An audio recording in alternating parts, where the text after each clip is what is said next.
하나님 말씀 스가랴서 7장 1절부터 7절까지 구약 1317면입니다.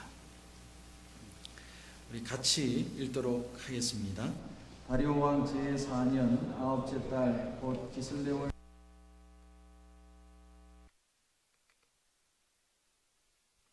사레셀과 레겜멜렉과 그의 부하들을 보내어 여호와께 은혜를 구하고 만군의 여호와의 전에 있는 제사장들과 선지자들에게 물어 이르되 내가 여러 해 동안 행한 대로 5월 중에 울며 근신하리까 하며 만군의 여호와의 말씀이 내게 임하여 이르시되 온 땅의 백성과 제사장들에게 이르라 너희가 70년 동안 다섯째 달과 일곱째 달에 금식하고 애통하였거니와 그 금식이 나를 위하여 한 것이냐. 너희가 먹고 마실 때에 그것은 너희를 위하여 먹고 너희를 위하여 마시는 것이 아니냐. 예루살렘과 사면 성읍에 백성이 평안히 거주하며 남방과 평원에 사람이 거주할 때에 여호와가 옛 선지자들을 통하여 외친 말씀이 있지 않느냐 하시니라. 아멘. 많은 분이 인간은 5가지 감옥 속에 그중 어디엔가 갇혀 살고 있다 이렇게 표현을 했습니다. 첫 번째 감옥이 어떤 감옥이냐 하면 자기를 사랑하는 감옥입니다. 자기를 사랑하는데 아무도 사랑하지 않습니다. 남편도 아내도 자식도 오로지 자기만 사랑합니다. 그래서 결국은 홀로 되는 사람들이 있다. 그것이 바로 자기 사랑의 감옥입니다. 두 번째는 어떤 감옥이냐 하면 근심의 감옥이 있습니다. 걱정할 필요가 없는데 미래에 일어나지도 않을 일까지 내가 가지고 와서 오늘 밤에도 잠을 이루지 못하고 그렇게 고민하고 힘들어하는 마음속에 근심의 감옥이 있습니다. 이제나 저제나 어떻게 될까 그 두려움들이 항상 가슴에 있습니다. 그 사람은 근심의 감옥 속에 있는 사람입니다. 세 번째가 어떤 사람이냐면 과거를 생각하는 향수의 감옥입니다. 내가 그때 그 남자를 만났어야 되는데 그 여자를 만났어야 되는데 내가 왜 젊었을 때 그것을 결정하지 못했을까. 지금 현실에 살고 있는데 자꾸 과거를 생각해요. 과거는 지나간 것이고 이미 내게서 멀어진 것인데 그 과거를 자꾸 그리워하는 과거의 향수에 젖어서 벗어나오지 못하는 과거의 감옥 속에 사는 사람이 있습니다. 네 번째는 남의 것만 좋게 보이는 선망의 감옥입니다. 내 자식은 못나 보이고 저 집 자식은 너무 잘 되고 좋아만 보이고 내 아내는 못나 보이고 저 집 아내는 왜 그렇게 이쁜지 모르겠습니다. 내 남편은 그렇게 지지리도 못났는데 저쪽 남편은 왜 저렇게 잘난지 모르겠습니다. 자꾸 남의 것을 좋게 생각해요. 내 것은 못났고 남의 것은 자꾸 좋다는 그 마음속에 나도 모르게 그 감옥 속에 갇혀 삽니다. 다섯 번째가 뭐냐면 증오의 감옥입니다. 증오의 감옥. 내 가슴 속에 어떤 분노를 떨쳐버리지 못하는 계속 가지고 살아요. 한국의 어떤 성인 남자가 최근에 어떤 사고를 저질렀는데 어릴 때 강제 추행을 당했습니다. 남자가. 근데 그걸 버리지 못합니다. 계속 가슴에 가지고 있다가 오랜 시간이 지나서 자기가 성인이 되었을 때 자기도 똑같은 추행을 해서 잡혔습니다. 증오와 분노를 가슴에서 떨어내 버리지 못하면 그 분노가 계속해서 우리의 마음의 감옥처럼 우리의 삶이 늘 그 틀 속에 살아갈 수밖에 없다. 조지 엘리엇은 우리 인간은 5가지 감옥 속에 어딘가에 사람들이 속해서 살고 있는 것 같다 그렇게 표현을 했습니다. 바리새인들은 자기 사랑의 감옥에 사는 사람들이었습니다. 나는 이만하면 신앙생활 잘하고 있고 나 정도면 이 정도면 난 참 괜찮은 사람이다 그렇게 생각하면서 산 사람들이 바리새인들입니다. 예수님이 이 땅에 오셔서 끝까지 싸우셨던 문제가 뭐냐면 진실과 위선의 문제였습니다. 끝까지 진실한 것이 무엇인가, 어떤 것이 잘못된 것인가. 예수님이 특별히 기도와 금식에 대해서 얘기할 때 너희들은 이방인들처럼 바리새인들처럼 기도하지 말아라. 이방인들은 말을 많이 하면 자기가 믿는 신이 들어준다고 생각했어요. 그래서 수없이 얘기합니다. 중언부언하는 거죠. 계속 떠드는. 그리고 기도의 횟수를 아주 중요시해서 기도문을 만들어서 수없이 암송했습니다. 횟수가 중요하다. 그런가 하면 바리새인들은 기도를 남 앞에 드러내는 것을 좋아했기 때문에 길 어기 위해서 손을 들고 성전에서도 일어서서 손을 들고 하나님 앞에 기도했습니다. 금식을 할 때도 내가 금식한다는 모습을 좀 보여주기 위해서 얼굴을 최대한 추하게 했습니다. 그래서 아주 지금 금식한다고 고통스러운 모습을 사람들이 좀 보고 알 수 있도록. 그때 주님이 주신 말씀이 뭐냐면 저들은 이미 자기 상을 받았다.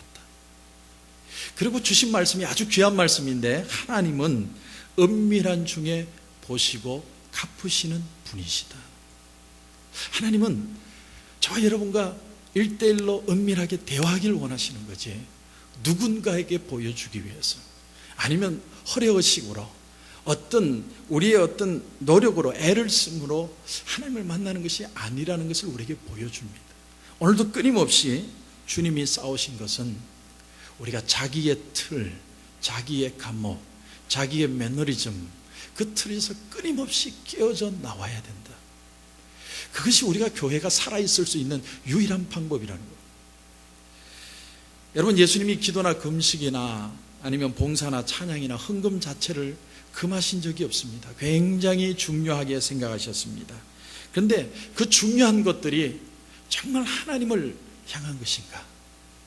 아니면 내 만족을 향한 열심인가? 주님은 이것을 저와 여러분에게 말씀을 통해서 퀘스천하십니다. 제가 처음 개척교회를 시작했을 때 어떤 권사님이, 지금은 교회를 나오시지 않지만 그 권사님이 이런 오더를 저에게 주셨어요. 목사님, 창자가 등짝에 붙도록 기도하셔야 됩니다. 창자가 등짝에 붙도록 기도해 달라는 그 말은 그만큼 열심으로 개척할 때 하나님 앞에 살아야 축복받을 수 있다, 부흥할 수 있다, 좋은 의미로 받아들입니다. 그런데 창자가 등짝에 붙어야만 하나님이 응답하시는 것인가, 이런 질문을 드린다면 이건 또 다른 질문이라는 거예요. 여러분, 우리의 정성은 대단히 중요합니다. 하나님 앞에 열과 성의를 다해서 사는 거 얼마나 중요합니다. 하지만 하나님이 우리를 회복하시고 축복하시는 포인트가 어디냐면, 내가 최선의 열심, 정을 다해서, 정성을 다해서 하나님 앞에 예배 드렸기 때문에, 내가 살았기 때문에 축복하는 게 아니라, 하나님이 우리를 초이스하시고 너는 내 아들이고 내 딸이라는 그 귀함 때문에 저를 회복하고 여러분을 축복하시고 새롭게 하여 주시는 겁니다. 그래서 기독교는요, 지성이면 감천이다가 아닙니다. 따라서 중요한 것은 하나님이 뭘 기뻐하시는지 포인트를 알아야 돼요. 하나님이 정말 기뻐하시는 게 뭐냐면, 정말 우리의 삶의 회복의 바로미터가 과연 무엇인가? 이 포인트를 알고 신앙생활을 해야 신앙생활을 잘하는 것이고, 기쁨이 있고 즐거움이 있고 풍요로운 삶을 살 수 있습니다. 자, 오늘 말씀을 보십시오. 오늘 말씀의 1절을 보시면, 다리오 왕 제4년 9째 달 곧 기슬레월 4일에 여호와의 말씀이 스가랴에게 임하니라. 다리오 왕 제4년에, 다리우스 2세입니다. 약 BC 518년경입니다. 기슬레월이라는 것은 우리 달력으로 약 11월 달, 12월 달, 이제 곧 오는데 그쯤 되는 어느 해입니다. 유다 백성들이 포로 생활에서 돌아온 지 약 17년이 지났습니다. 고레스 왕이 칙령을 통해서 너희들 다 너희 나라로 돌아가라. 17년이 지난 뒤에야 다시 성전 재건을 하고 있는 장면입니다. 열심히 하나님의 전을 17년 만에 다시 회복하고 있는 것입니다. 유다 백성들은 사실 포로 생활에서 돌아오자마자 바로 성전부터 지었습니다. 얼마나 열심히 덤벼드는지 모릅니다. 우리 그럴 때가 있지 않습니까? 야, 한번 해보자. 해보면 될 거야. 우리 한번 뭉쳐보자. 그런 마음으로 이스라엘 백성들도 성전을 오자마자 짓기 시작했습니다. 그런데 위협이 오고 어려움이 오고 방해가 오니까 그걸 견디지 못해서 그냥 다 던져버렸습니다. 우린 여기서 인간적인 열심과 믿음이라는 것이 얼마나 다른가 하는 것을 알 수 있습니다. 그들이 교회가 어떻게 되든 던져버리고 그들이 자신의 삶을 찾아서 농사하는 삶으로 비즈니스를 찾아 열심히 찾아가서 살아가는 세월이 15년이라는 세월이 지났습니다. 교회는 하늘이 잡초가 뒹구는 폐허가 되었는데 자기들은 열심히 사회에서 비즈니스하고 열심히 사는 겁니다. 그 15년째 되던 해에 하나님이 학개와 스가랴 선지자에게 동시다발적으로 나타나십니다. 하나님이 주신 말씀이 뭐냐면 성전을 재건하라. 저는 이 스가랴서를 읽으면서 참 어려운 성경 본문이지만 하나님이 우리에게 축복을 주시는 포인트를 어디로 잡고 있느냐. 내 비즈니스도 바쁘고 내 가정도 중요하지만 교회가 회복되지 못하면 진정한 하나님의 축복을 경험할 수 없다는 겁니다. 하나님은 교회를 통해서 저와 여러분을 축복하시는 줄 믿으시기 바랍니다. 그래서 17년째 되던 해에 그들이 다시 성전을 세우는데 2년여 세월 동안 거의 성전이 완공되어 가고 있는데, 여러분 오늘 2절 3절을 한번 보십시오. 2절 3절을 보니까 그때의 베델 사람이 사레셀과 레겜멜렉과 그의 부하들을 보내어 여호와께 은혜를 구하고 만군의 여호와의 전에 있는 제사장들과 선지자들에게 물어 이르되 내가 여러 해 동안 행한 대로 5월 중에 울며 근신하리까. 여기 사레셀이라는 이름의 이 스타일은 페르시아식 이름입니다. 그러니까 페르시아 관료였던 것 같습니다. 그 다음에 레겜멜렉이란 말은 왕의 친구 이런 뜻입니다. 이름이라기보다는 어떤 직책이었던 것 같아요. 사레셀이라는 사람이 이 나라의 유다를 그래도 식민지화시키고 다스리기 위해서 왔다가 그 나라를 다스리면서 그를 고문격으로 돕는 레겜멜렉이라는 사람이 있습니다. 그 사람들이 나라는 멀리 떠나 있지만 돌려보냈지만 이렇게 견제하는 것이죠. 그 사람들이 이 베델이라는 지역에 있다가 스가랴 선지자가 열심히 유다 백성들과 같이 성전을 다시 거의 완공할 때쯤 찾아온 겁니다. 근데 그들이 질문하는 게 뭐냐면 우리가 지금까지 매년 5월이 되면 금식 기도를 했는데 이 금식 기도를 계속 할까요? 말까요? 그걸 질문하러 온 겁니다. 자, 5월이 되면 금식했던 게 뭐냐면 예루살렘 성이 무너진 그 성을 두고서 열심히 기도했던 겁니다. 하나님, 성전을 좀 회복시켜 주시옵소서. 그렇게 5월만 되면 금식하면서 기도한 거예요. 얼마나 귀합니까? 근데 그 열심을 가지고 찾아온 것이죠. 우리가 교회 이전을 위해서 지금 릴레이 기도를 하고 있는데 얼마나 귀합니까? 교회가 이전하기 위해서 하나님 도와주시옵소서. 자, 지금 베델에서 이 예루살렘으로 찾아온 사람들은 새로운 마음으로 무언가 열정을 가지고 우리 기도가 잘하고 있는 기도라는 소리를 듣기 위해서 지금 스가랴를 찾아왔습니다. 우리가 이렇게 성전 재건하는 일에 참여는 못하지만 열심히 기도하고 열심히 금식하고 있는데 이거는 어떻게 평가하십니까? 그 얘기를 들으러 온 겁니다. 스가랴서 6장까지는 사실 많이 어렵습니다. 거의 예언서 중에 가장 어려운 성경 중에 하나가 스가랴서입니다. 8가지 환상이 나오는데 성전에 대한 환상입니다. 하나님이 성전을 회복해야 된다. 그 내용을 쭉 환상 속에서 보여주십니다. 그러다가 7장이 넘으면 하나님의 말씀의 포인트가 달라집니다. 성전의 회복에서 어느 쪽으로 가느냐면 우리 내면의 회복, 삶의 회복으로 하나님의 회복의 포커스가 달라지고 있습니다. 오늘 말씀에 참 중요한 의미가 뭐냐면 우리 기독교의 도대체 허와 실이라는 게 도대체 뭐냐. 또 하나, 이 나라를 살리기 위해서, 미국을 살리기 위해서 기도밖에는 없느냐 하는 그런 질문입니다. 여러분, 기도도 중요하고 기도도 해야 되지만 너희들이 정말 해야 될 게 있다. 하나님이 이 말씀하시려고 7장을 준 겁니다. 아니 목사님, 기도가 중요하고 금식이 중요하지 않습니까? 너무너무 중요하죠. 그런데 하나님이 본질적으로 우리가 해야 될 것이 무엇인가를 말씀해 주고 있다는 겁니다.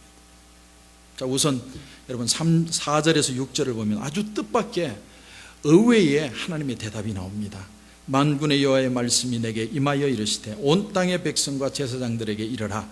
너희가 70년 동안 5째 달과 7째 달에 금식하고 애통하였거니와 그 금식이 나를 위하여 한 것이냐? 너희가 먹고 마실 때 그것은 너희를 위하여 먹고 너희를 위하여 마시는 것이 아니냐. 자, 하나님이 한술 더 뜨셨습니다. 너희들이 15년만 기도한 게 아니라 사실은 5월, 7월까지 70년 동안 너희들이 금식하고 기도한 건 내가 잘한다. 정말 대단하다. 그런데 그렇게 기도한 너희들의 모습이 날 위해서 기도했냐? 너희들 위해서 기도한 거 아니냐? 하나님이 이렇게 대답하시는 거예요. 너무 놀라운 의외의 대답입니다. 이런 얘기를 들으면 여러분 어떻게 하시겠습니까? 난 칭찬받으려고 하나님 앞에 왔는데 이렇게 열심히 사는데 하나님 좀 칭찬해 주세요. 근데 네가 날 위해 살았냐? 너 위해 살았지. 이렇게 대답한다면, 예를 들어서 어떤 분이 신앙생활을 열심히 못하다가 제대로 못하다가 이제 한번 신앙생활 내가 잘해봐야지 하고 교회를 왔는데 그것도 믿음이냐? 그게 기도냐? 자꾸 그렇게 말씀을 준다고 생각해 보십시오. 하나님 좋습니다. 하나님만 성질이 있는 줄 아십니까? 나도 한 성질합니다. 그리고 떠나버린다면은 이건 하나님의 그 깊은 마음의 뜻을 우리가 정말 이해하지 못하고 있다고 하는 것입니다.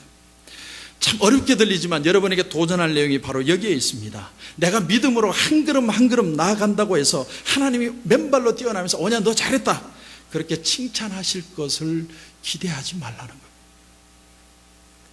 오히려 네가 지금 신앙생활을 믿음생활을 하고 있는데 그거 진짜냐 하시면서 하나님이 책망하실 수도 있다는 겁니다.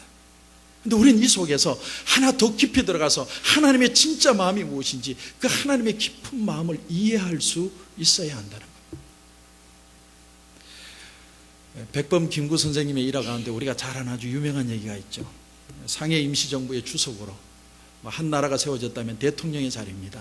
그렇게 있는데 너무너무 어려운 시절에 이 김구 선생님의 어머니가 너무 먹을 게 없으니까 동네 시장터에 나가서 그 배추 장사에 배추 잎 떨어진 거 그거 모아서 와서 집에서 시래기국을 끓였습니다. 아들 김구 선생님이 얘기를 합니다. 엄니 제가 생활비도 한 푼 못 보태줬는데 어디서 돈이 나가지고 이렇게 국을 끓이셨습니까? 내가 시장에 가서 배추 장사 그 배추 잎 떨어진 거 그거 주워가지고 내가 시래기국 끓였다. 훔친 거 아니니까 걱정하지 말고 먹어라.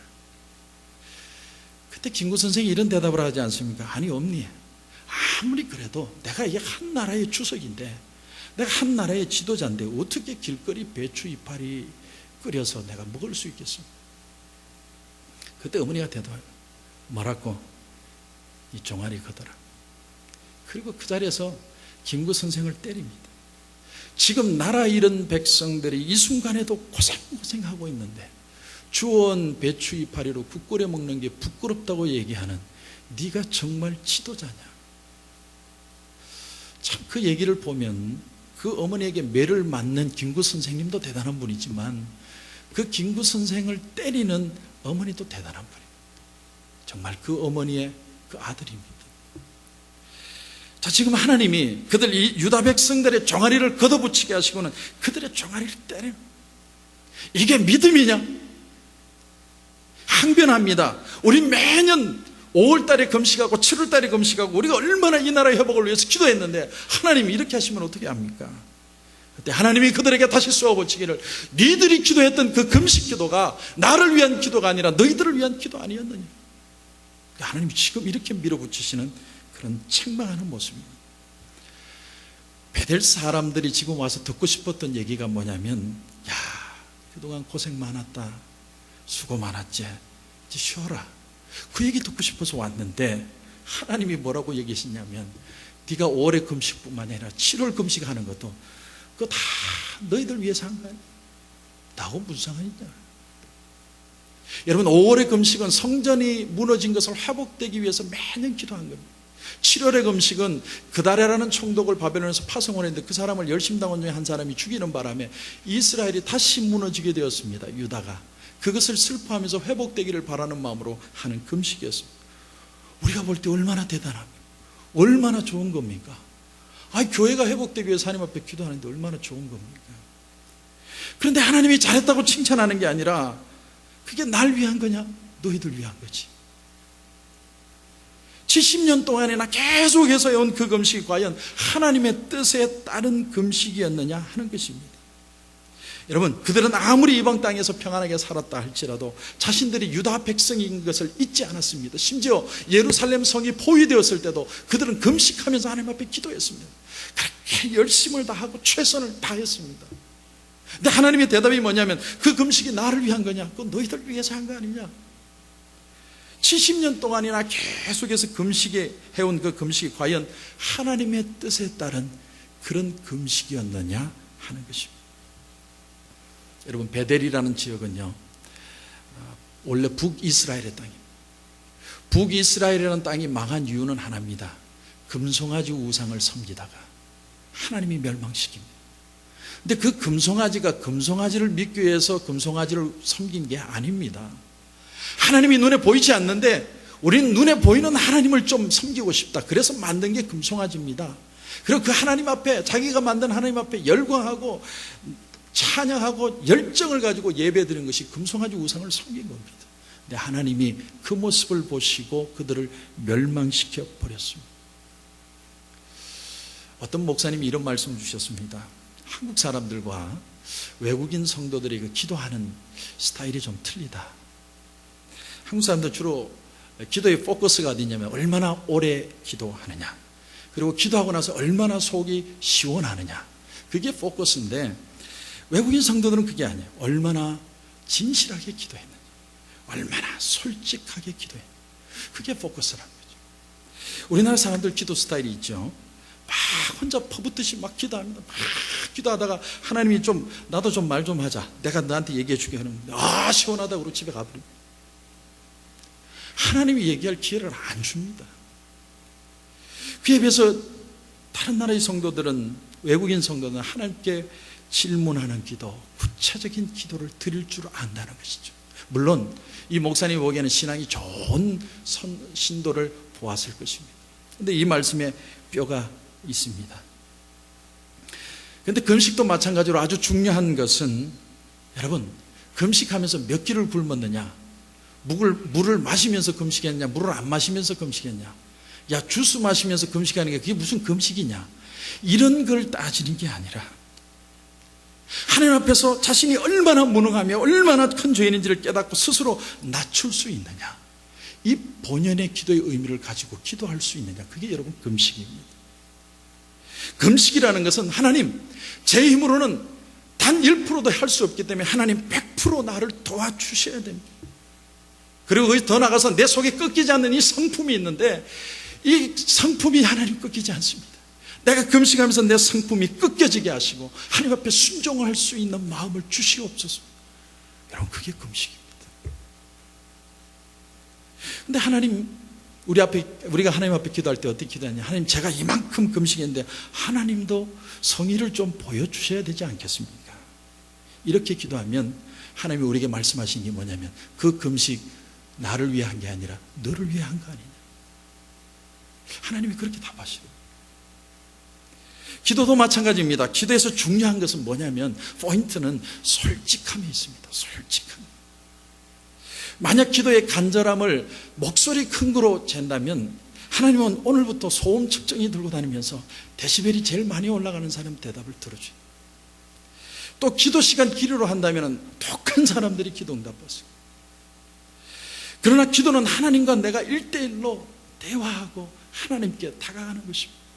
하나님을 사랑하고 하나님의 말씀 앞에 내 죄를 내놓고 회개하면서 하나님의 뜻대로 순종하기를 소원하는 사람에게 하나님이 응답해 주시는 겁니다. 목소리 크면 장땡이다, 여러분, 기도는 그런 게 아닙니다. 그렇다면 우리 속에 이런 의문이 나옵니다. 아유, 그럼 목사님, 그러면 다 부르짖어 하나님 앞에 기도하는 거 다 잘못된 겁니까? 아닙니다. 절대로 아닙니다.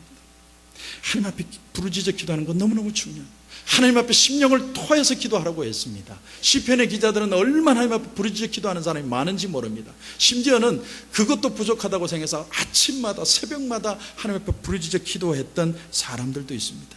중요한 게 뭐냐면 기계적으로 반복하는 것, 무의미로 한 것으로 반복하는 것이 아니라 전 인격적인 사랑과 신뢰가 그 속에 있느냐 하는 거예요. 정말 하나님 앞에 내 마음을 드리고 있는, 하나님은 그것을 기도의 포커스로 보십니다. 하나님은 우리가 기도할 때 어떤 자세로 들으시냐면 숨을 죽이시고 귀를 기울이십니다. 우리가 금식할 때 오죽했으면 저렇게 금식할까 하는 마음으로 우리의 답답한 마음을 이해하시면서 숨소리조차도 죽이시면서 우리 기도를 들으시는 분이 하나님이십니다. 그렇게 집중하십니다. 그런데도 우리가 기도하는데 중언부언하고 내가 무슨 말 하는지도 모르겠고 이렇게 기도하면 하나님 마음이 얼마나 답답하시냐는 거예요. 자, 여러분, 하나님이 정말 저와 여러분에게 원하는 게 뭘까요? 어떻게 신앙생활하면 하나님께서 우리를 회복하고 축복하고 새로운 역사로 이어가시느냐? 여러분, 그 답이 9절 10절입니다. 여러분, 9절 10절을 한번 보시죠. 9절 10절 말씀을 보니까 이렇게 되어 있습니다. 만군의 여호와가 이같이 말하며 이르시기를 너희는 진실한 재판을 행하며 서로 인애와 긍휼을 베풀며 과부와 고아와 나그네와 궁핍한 자를 압제하지 말며 서로 해하려고 마음에 도모하지 말라. 하나님은 유다 백성들이 많은 날 금식하는 걸 원하신 게 아니었습니다. 하나님이 진짜 원하신 일은 작은 말씀이라도 하나라도 지켜가는 것이었습니다. 진실한 재판을 하고 고아나 과부나 나그네나 약한 자리에 있는 사람들을 힘들게 하지 않고 서로를 대할 때 진실한 마음으로 대하는 거예요. 하나님은 그걸 원하신 거예요. 네가 그렇게 살 수 있다면, 내 말에 그렇게 따를 수만 있다면 내가 너를 축복하겠다, 내가 너무 마음이 기쁘겠다. 하나님이 이 말씀을 하고 계시는 거예요. 이거 미국에 1960년도에서 80년대까지 한 그 때를 풍미했던 아주 유명한 여자 부흥사 캐서린 쿨만이라는 분이 있습니다. 처녀 시절부터 이름을 날렸는데 총망받는 부흥사입니다. 아주 말씀을 잘 전하는데 어느 날 사랑하는 사람이 생겼습니다. 근데 그 사람이 누구냐면 유부남이에요. 근데 그 남자도 캐서린을 너무너무 좋아하는 거예요. 자기 본 아내를 버리고 둘이서 다시 결혼 삶을 삽니다. 그런데 그렇게 살면 너무 사랑하고 좋을 줄 알았는데 늘 하나님 앞에 이 캐서린 쿨만이 죄책감이. 심지어는 식사를 같이 하는데 식사하면서 식사 기도를 못할 정도로 마음이 너무 부담스러워. 그래서 이 캐서린이 어느 날 하나님 앞에 깊이 회개하고 이 남자를 자기 본 부인에게 돌려보냅니다. 그리고 일평생을 혼자 삽니다. 큰 오점이죠. 인생의 큰 결점입니다. 그런데 놀라운 사실은 그런 일이 일어나고 난 이후부터 캐서린 쿨만이 부흥회를 하는 곳에 놀라운 기적이 일어나기를 시작합니다. 치유의 역사가 일어나고 사람들이 미어터지고 엄청난 놀라운 역사가 일어나서 그녀의 별명이 미라클 레이디, 수많은 기적을 행하는 여인으로 바뀐 겁니다. 단지 미국의 부흥사였는데 하나님이 세계적인 부흥사 그녀를 사용하여 주신 겁니다. 중요한 것은 뭐가 포인트냐 하는 거예요. 여러분, 마르틴 루터가 회개하는 단어를 헬라어로 메타노이아라고 그러는데, 메타노이라는 단어를 번역하다가 회개라는 것은 슬퍼한다는 뜻이 아니라 결단한다라는 뜻이라는 걸 발견해냅니다. 회개는 결단하는 것이다. 루터 당시에 그 가톨릭들은 슬퍼는 하는데 그들은 계속 죄를 짓고 있었습니다. 루터는 그들을 향해서 회개하는 것은 결단하는 것이다, 결단하고 끊어버리고 하나님 앞에 다시 서는 것이다. 그것이 바로 종교개혁이에요. 루터가 그렇게 해서 종교개혁을 했습니다. 회개라는 것은 부정한 이익을 내가 포기하겠다는 것이고 거짓말로 돈 버는 것을 내가 그치겠다는 결단이라는 거예요. 그게 회개라는 거예요. 부정한 관계를 끊어버리고 달콤한 죄를 입에서 뱉어버리는 것이고 양심을 갉아먹고 있는 불의를 파내어 버려버리는 거예요. 그게 회개라.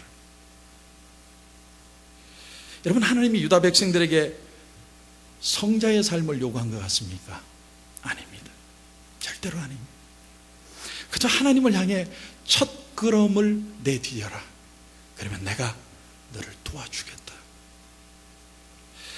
저도 솔직히 목사지만 솔직히 말씀하면 저 알면서도 순종하지 못할 때가 참 많습니다. 제 가슴 속에도요 욕망이 있습니다. 막 하고 싶은 게 있고 죄짓고 싶은 마음이. 그럴 때마다 저를 치고 하나님 앞에 기도하지 않으면 저를 버텨낼 수가 없습니다. 목사님, 저도 똑같습니다. 이 시간에 하나님이 나를 도와주시지 않으면 나도 금방 남을 실망시키거나 정죄하거나 잘난 체 하는 사람으로 금방 바뀌어요. 하나님 앞에 회개하는 마음이 없으면 누구나 다 똑같다. 사람들이 경건이라는 단어를 참 오해를 많이 하는 것 같습니다. 경건 이러면 애들이 뛰어다니는데 야 조용해, 왜 뛰다니노, 예배 시간 조용해, 그렇게 엄숙하게 얘기하는 걸 경건이라고 생각합니다. 근데 하나님이 하시는 말씀 경건의 의미는 뭐냐면, 진짜 경건은 우리의 근엄한 얼굴을 풀고 우리의 호주머니를 틀어서 옆 사람의 어려운 가정을 구제해 주는 것이 경건이에요. 하나님이 원하시는 경건은 부드럽고 따뜻하고 기쁨이 넘치는, 여러분 그게 경건이에요. 유대인들은 안식일 날 많이 걷지도 못하게 하고 이삭도 못 따먹게 하고 바느질도 못하게 하고 심지어 숨 쉬는 것도 제대로 못 쉬는 게 경건이라고 생각했어요. 수많은 법을 만들어서 그렇게 살고 있습니다. 그런데 하나님은 안식일이라는 날의 의미는 모든 사람에게 기쁨을 주는 날이다. 기쁨. 여러분 야외 예배 가서도 막 열심히 뛰어야 됩니다. 그게 하나님이 기뻐하시는 경건이라는 거예요. 여러분 어떤 때는요, 내가 오늘 한 3시간 기도해 봐야겠다, 그렇게 각오하고 하나님 앞에 기도하면요, 왜 그렇게 시간이 안 가는지 모르겠어요. 너무 시간이 안 가요. 하나님이 대답을 주시는데 참 니도 시간 끌기 힘들겠지만은 나도 참 참고 듣기 힘들다. 할 말이 있으면 빨리 하고 좀 퍼뜩 자라. 여러분 분명히 아셔야 됩니다. 하나님이 어떤 사람의 기도에 귀를 기울이시는가, 하나님의 말씀에 귀 기울이는 사람의 기도를 귀 기울여 주십니다.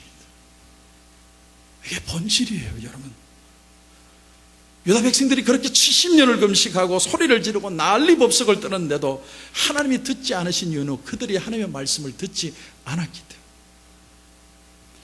그들은 이상하게 금식하는 거 좋아하고 기도하는 거 좋아하고, 근데 순종하라는 말은 귀를 틀어막고 계속 금식만 하고,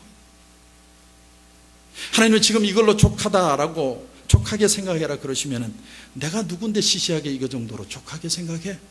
하나님이 나를 뭘로 보시는? 내가 너의 길을 인도해 주리라 그렇게 말씀을 주시면 내가 믿은 결과가 고작 이거냐? 내일부터는 내가 직접 개척하고 나서겠다. 네 행복보다 남의 행복을 생각해라 그렇게 말씀하시면, 아니 내가 남 위에 사는 건가? 나는 뭐냐? 나는 도대체 무슨 존재냐? 여러분, 이런 우리의 마음에 아집, 우리의 마음에 생각이 들어요. 여러분, 결국 하나님의 백성들의 힘이 어디서 나오느냐, 그 파워가 어디서 나오느냐 하면 말씀을 듣고 즉시 순종하는 데서. 아무리 순종하는 게 힘들어도 나를 설득하여서 하나님 앞에 순종할 때 파워가 나오는 것입니다. 예수님의 비유 가운데 이런 얘기가 있습니다. 어떤 아버지가 두 아들에게 야 밭에 가서 풀 좀 떠더라. 첫째 아들이 대답합니다. 아빠, 오케이, 데디, I got it. 그럼 가가지고 시컷 놀다가 안 갔습니다.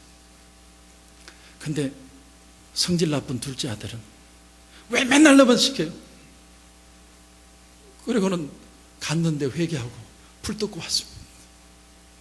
하나님이 누구를 기뻐하십니까? 성질은 좀 나쁘지만 그러나 순종했던 둘째 아들을 기뻐하지 않겠느냐? 주님이 그 말씀을 주시는 거예요. 하나님은 세련된 예배에 질리셨습니다.